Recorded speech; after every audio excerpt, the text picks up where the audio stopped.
అందరికీ నమస్తే అండి. యాక్చువల్లీ ఈ వీడియో పూర్తిగా చూసి కామెంట్ చేయండి. ఎందుకంటే పొలిటికల్ మెచ్యూరిటీ ఉన్నవాళ్ళు దీన్ని ఒప్పుకోరు. అదేంటి టీడీపీ, జనసేన 15 ఏళ్ళు పొత్తులో ఉంటాయంటే ఆ రెండిటికి మధ్య వార్ అంటావేంటి అని మీరు అనుకోవచ్చు. పొలిటికల్‌గా మెచ్యూరిటీ ఉన్నవాళ్ళు. బట్ ట్రెండ్ చూస్తుంటే ఇప్పుడు సోషల్ మీడియాలో జరుగుతున్న చర్చ చూస్తుంటే కొన్ని నియోజకవర్గాల్లో జరుగుతున్న పరిణామాలు చూస్తుంటే అండ్ రాష్ట్ర స్థాయిలో పెద్దలు చేస్తున్న వ్యాఖ్యలు చూస్తుంటే టీడీపీకి, జనసేనకి మధ్య ఒక చిన్నపాటి గ్యాప్ వచ్చింది అనిపిస్తుంది. ఆ చిన్న గ్యాప్‌ను కూడా అందుకొని దాన్ని పెద్దదిగా చేయడానికి వైసీపీ ఒక యాక్షన్ ప్లాన్ ప్రిపేర్ చేసిందేమో అనిపిస్తుంది. సో ఇది చాలా వ్యాలిడ్ పాయింట్. మీరు వీలైతే ట్విట్టర్ ఓపెన్ చేయండి. ట్విట్టర్‌లో టీడీపీ వర్సెస్ జనసేన విపరీతంగా ఫైట్ జరుగుతోంది. నిన్నగాక మొన్న పంతం నానాజీ గారు ఒక మాట అన్నారు. సో మేము పవన్ కళ్యాణ్ గారిని సీఎం చేయడానికి జనసేన పార్టీ పెట్టామని. ఆయన ఎందుకన్నారు? ఆయన చేసిన కామెంట్స్, ఆ స్పీచ్ మొత్తం వింటే అర్థమవుద్ది. ఏదో ఒక పార్టీ జెండా పట్టుకోవడానికి జనసేన పార్టీ పెట్టింది అని వైసీపీ వాళ్ళు కామెంట్ చేస్తున్నారు. కానీ మా పార్టీ లక్ష్యం అది కాదు. పవన్ కళ్యాణ్ గారిని సీఎం చేయడం మా పార్టీ లక్ష్యం అని పంతం నానాజీ గారు చెప్పారు. అది వ్యాలిడ్ పాయింట్, కరెక్టే. ఇప్పుడు ఏ పార్టీకైనా సరే ఆ పార్టీ అధినేత సీఎం చేయాలనే లక్ష్యం ఉంటుంది కదా. అదే పంతం నానాజీ గారు మాట్లాడారు. ఆయన మాట్లాడిన ఒక ముక్కనే కట్ చేసి బాగా వైరల్ చేస్తున్నారు. సో దాని కింద టీడీపీ వాళ్ళు విపరీతంగా టార్గెట్ చేస్తున్నారు. యాక్చువల్లీ అది కరెక్ట్ కాదు. ఆయన మొత్తం మాట్లాడింది వినొచ్చు. అంటే సోషల్ మీడియాలో జనసేన పార్టీకి ఉన్న సోషల్ మీడియా కుర్రాళ్ళు, టీడీపీకి ఉన్న సోషల్ మీడియా కుర్రాళ్ళు ముఖ్యంగా సోషల్ మీడియాలో విపరీతంగా ఒకరినొకరు తిట్టుకుంటున్నారు, ఒకరినొకరు కెలుక్కుంటున్నారు, ఒకరినొకరు డిస్టర్బ్ చేసుకుంటున్నారు. ఇది సోషల్ మీడియా లెవెల్ వరకు పరిమితం. అది పొత్తులను ఏమాత్రం ప్రభావితం చేయదు. అయితే పవన్ కళ్యాణ్ గారు కేబినెట్ భేటీలకు హాజరవ్వడం లేదు. అండ్ మొన్న కూడా స్వాతంత్ర దినోత్సవ వేడుకల్లో అకస్మాత్తుగా వెళ్ళిపోయారు.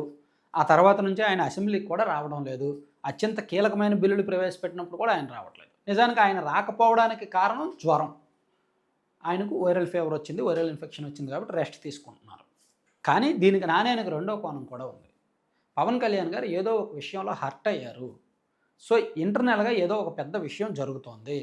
అందుకే నాగబాబు గారిని తన క్యాబినెట్లోనే తన మంత్రిత్వ శాఖలోనే ఒక క్యాబినెట్ ర్యాంక్ ఉన్న పదవి ఇచ్చి కూర్చోబెట్టి నాగబాబు గారిని యాక్టివేట్ చేసి ఆయన్ను ముందు పెట్టి త్వరలో కొన్ని పాలిటిక్స్ చేయబోతున్నారు అనే ఒక టాక్ నడుస్తుంది. సో ఇంటర్నల్గా ఏదో జరుగుతుంది. అంటే నాణ్యానికి రెండు కోణాలు. వైసీపీ వాళ్ళు ప్రాజెక్ట్ చేస్తుంది ఏంటంటే టీడీపీకి, జనసేనకి పడట్లేదు, అందుకే పవన్ కళ్యాణ్ గారు అలిగారు, మౌనం వహిస్తున్నారని. కానీ వాస్తవంగా టీడీపీ వాళ్ళు అండ్ జనసేన వాళ్ళు చెప్తున్న వెర్షన్ ఏంటంటే పవన్ కళ్యాణ్ గారికి ఫీవర్ ఉంది, ఆయనకు భుజానికి శస్త్రచికిత్స జరిగింది, ఆయనకు ఆరోగ్యం బాగోవట్లేదు కాబట్టి రెస్ట్లో ఉన్నారని. కానీ ఇక్కడ మనం నాణ్యానికి రెండు వైపులు చూడాలి. రెండో కోణం కూడా వ్యాలిడ్ పాయింట్. అదొకటి. అండ్ కొన్ని నియోజకవర్గాల్లో తాడేపల్లిగూడెం కానీ, నెల్లిమర్ల కానీ, అవనిగడ్డ కానీ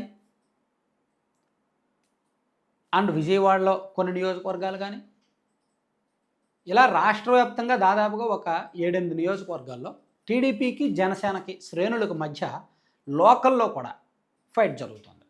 బూత్ లెవెల్లో కూడా, గ్రామ స్థాయిలో అండ్ మున్సిపల్ లెవెల్లో కూడా ఫైట్ జరుగుతుంది. ఎందుకంటే రాబోయేది లోకల్ బాడీ ఎలక్షన్స్ ఉన్నాయి. ఇక్కడ మేము పోటీ చేస్తామంటే మేము పోటీ చేస్తాం, ఇది మాదే అంటే మాదే అని చెప్పి వాళ్ళు ఆల్రెడీ వాళ్ళ బల నిరూపణకు సిద్ధమవుతున్నారు. సో ఇప్పుడు లోకల్ బాడీస్లో పొత్తు విషయం ఒక క్లారిటీ రాలా. 30 నుంచి 35% సీట్లు జనసేన పార్టీ కోరుకుంటోంది. మేము 2024 ఎన్నికల్లో కేవలం 21 అసెంబ్లీ సీట్లే మేము తీసుకున్నాము, త్యాగం చేసాము, మా వాస్తవ బలాన్ని తగ్గించుకొని త్యాగం చేసాము. సో ఇప్పుడు మాకు 30 నుంచి 35 అసెంబ్లీ లోకల్ బాడీస్లో మా షేర్ కావాలని జనసేన అడుగుతోంది. వీళ్ళేమో 20% ఇస్తాము, 5% బీజేపీకి ఇస్తాము, ఓవరాల్గా 25% బీజేపీ జనసేనకి ఇచ్చి మిగిలిన 75% మేము తీసుకుంటామని టీడీపీ వాళ్ళు చెప్తున్నారు. అక్కడ కుదరట్లేదు. సో ఇదొకటి. అంటే 3 విభాగాలు. ఒకటి సోషల్ మీడియా లెవెల్లో జరుగుతున్న చర్చ, 2 రాష్ట్ర స్థాయిలో పవన్ కళ్యాణ్ గారు వైఖరి కారణంగా జరుగుతున్న చర్చ, 3 లోకల్ బాడీస్ కారణంగా కొన్ని నియోజకవర్గాల్లో జరుగుతున్న చర్చ. ఇవన్నీ మనం పక్కన పెట్టి చూస్తే టీడీపీకి, జనసేనకి ఎక్కడో చెడుతుందేమో అని అనిపించడం లేదా? సో దీన్ని వైఎస్ఆర్ కాంగ్రెస్ పార్టీ వాళ్ళు మరింత పెద్ద చేయడానికి సోషల్ మీడియా వేదికగా కొన్ని ఫేక్ ప్రొఫైల్స్ సృష్టించి పవన్ కళ్యాణ్ గారు డీపీ పెట్టుకున్నోడు టీడీపీని తిడతాడు, బాలకృష్ణ గారిదో లేదంటే చంద్రబాబు నాయుడు గారిదో లోకేష్ గారిదో డీపీ పెట్టుకున్నాడు పవన్ కళ్యాణ్ గారిని తిడతాడు. ఇవి ఆల్రెడీ ఈ స్ట్రాటజీ కూడా వైసీపీ మొదలుపెట్టింది. సో ఇట్లా TDP versus Janasena silent war ఇలా జరుగుతుంది. కానీ నేను అనుకోవడం పవన్ కళ్యాణ్ గారికి, లోకేష్ గారికి, చంద్రబాబు గారికి ఒక క్లారిటీ ఉంది. ఎన్ని విభేదాలు వచ్చినా, అంతర్గతంగా ఎంత జరిగినా విడిపోకుండా పొత్తునే కొనసాగించాలి అనే విషయంలో మాత్రం వాళ్ళ క్లారిటీగా ఉన్నట్టు తెలుస్తుంది. మరీ పెద్ద విభేదాలు వచ్చి పెద్ద పెద్ద గొడవలు అయితే అప్పుడు ఏమైనా బీజేపీ పెద్దలు ఇన్వాల్వ్ అయ్యి పరిష్కరిస్తారేమో తెలియదు, కానీ చిన్న చిన్నవి అయితే ఏదో తాత్కాలిక అలకలు ఉంటాయి తప్ప అంతకుమించి ఉండవన్నమాట. Thank you.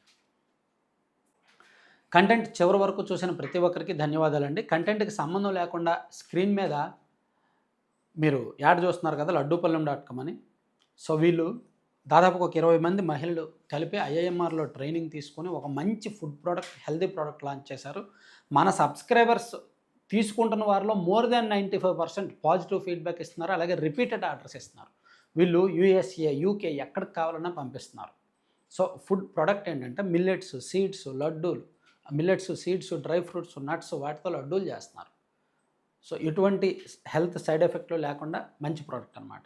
ఆర్గానిక్గా రైతులు పండించిన ఉత్పత్తులతో వీళ్ళు తయారు చేస్తారు. అలాగే హెల్దీ పౌడర్స్ ఉంటాయి.